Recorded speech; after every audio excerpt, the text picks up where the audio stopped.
సంచి లేదు. అది చూడ ఆల్రెడీ నువ్వు నీ మీద ఒకటి పెత్తనం చేస్తానే ఉన్నాడు.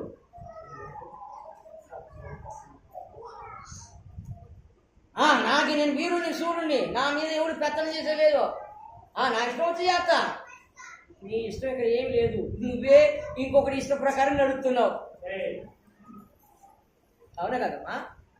కదా, వీడు అనుకుంటాడు నేను స్వతంత్రుడు నేను, కానీ దేవుని వాక్యం అంటుంది నువ్వు బానిసవి అంటుంది. దేనికి బానిస? దేవుని వాక్యం అంటుంది. నువ్వు కూడా చెప్తావు మా ఆయన సావుడికి బానిస. ఎంతమంది త్రాగుబోతులను దేవుడు విడిపించరా? ఎంతమంది త్రాగుడు అనే దాని నుండి బయటపడలా? త్రాగుడు అనేటువంటి బంధకాల నుండి దేవుడు వాళ్ళని విడిపించడం లేదా? చాలా మంది చెప్తాడు, సాక్షి చెప్తా ఉంటాడు, అయ్యా నేను పచ్చి తాగుబోతుని,